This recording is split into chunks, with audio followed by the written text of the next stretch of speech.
Hey, what's up, guys? It's Bakes here, and thank you for joining me for this episode of my random horror reviews. Today's movie is one that I literally couldn't remember the last time I gave this one a watch. It's from the year 2011, and it is titled Detention. So I picked this movie off my shelf because, like I was saying, I wanted to choose something that I haven't watched in a very long time, and this lives up to that. It feels like it's been forever since I watched this one last, and to be honest, from what I remembered, I didn't really like this one from memory. I remembered it being very weird, a little bit crazy, confusing to a point where I wasn't too sure if it entirely made sense, but I was still kind of curious for a rewatch. So before I get into my thoughts of this movie, as usual, we'll go into the plot. So there's a killer who is picking off these students in a high school, and a group of kids in detention are trying to figure out who it is, which seems simple enough. But then there's elements of time travel, aliens. This movie is a horror comedy. It's also got a fair amount of sci-fi in it as well. It's actually kind of hard to explain what this movie is because from the first half of that description, it sounds pretty simple. It sounds like, okay, it's a high school slasher, but this movie is a mixture of so many things. It's kind of like a mix between Mean Girls and Totally Killer and Happy Death Day, or maybe the sequel to Happy Death Day is a better example because that one's got more sci-fi in it as well. But it's like a mixture of all of them and a few other things as well. It's really hard to sort of put your finger on what this movie is, but we'll get into my thoughts of it now. As I said, 2011's Detention. Now, like I said in my introduction, this is a horror comedy, and the movie opens very meta with like fourth wall breaks, talking to the audience, text on screen, and all that sort of thing.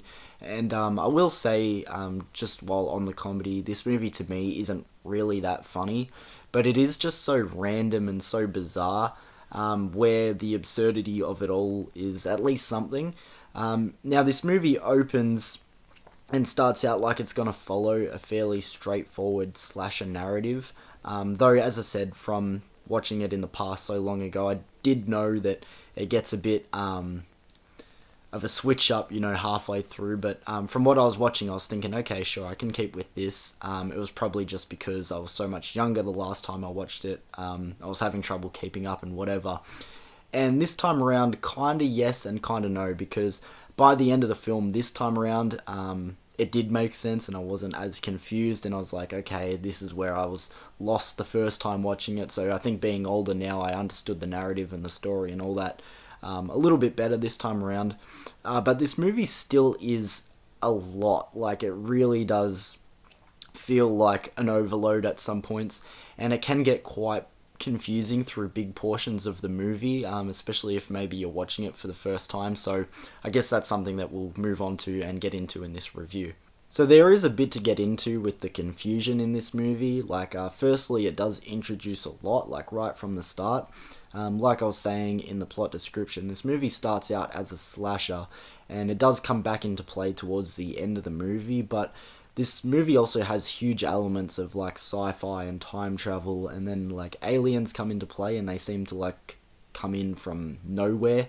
And I guess fans of this movie can make the argument that it's meant to be designed chaos, as in it's purposely got a lot in there. They're purposely trying to shove as much things into this movie, and like I said, it's all intentional, but it does feel like overload to a point where me as a audience, watching this movie, it's kind of like, okay, what is this movie like really meant to be?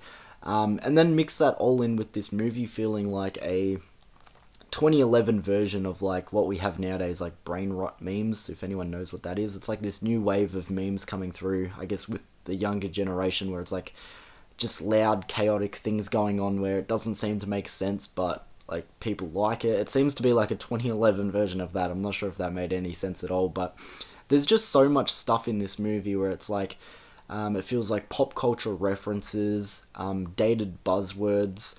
It feels like a late 2000s assault on the senses.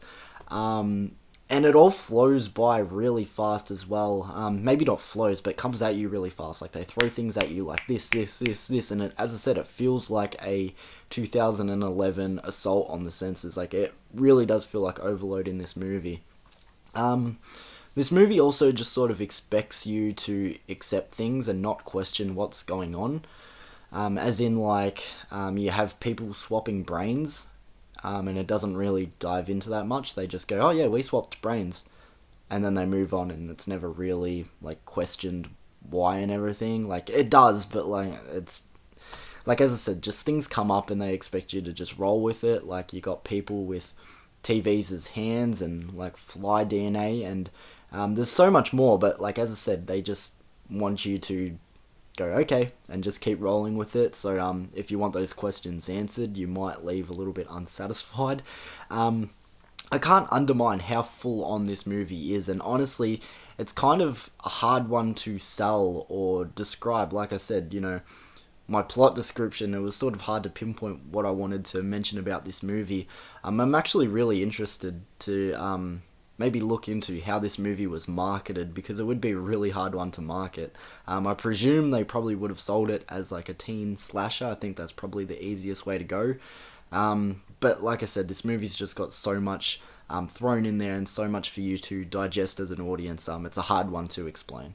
Now, this movie on a technical level is fine. It's well acted. It looks good, besides maybe a few moments of like dated CGI. The chaos is like entertaining, I guess.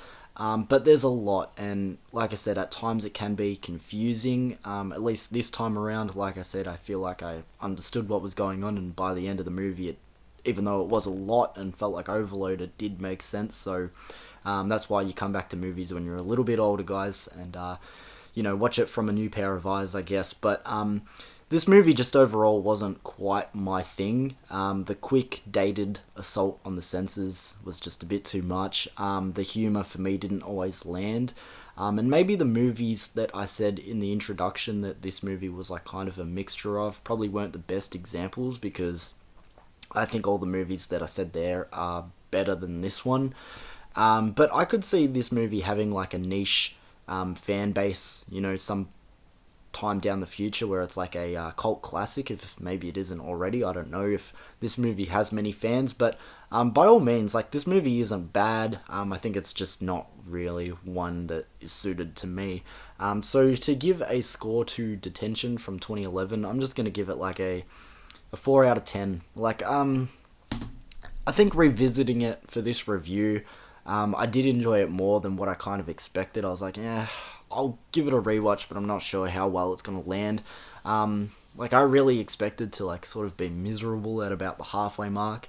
But there's just so much going on. At least, like, as I said, the chaos as confusing and wild, and, there's so many things going on. At least, like, it's so bizarre, you, like, can't help but, like, watch and see where it's going to go. But it is a weird one. As I said, I actually don't know if there are many fans of this movie. It's not really one that comes up much in conversation, in the horror community. But, I'm interested to see if you've checked out this movie before, your thoughts of it in the comments below, guys. But either way, thank you for joining me for this episode. I think my next episode of the Random Horror Reviews will be my Christmas edition, so get around that episode, guys, for the holidays, and I'll see you for another video soon, either way. So thanks, guys. Thanks for joining me again.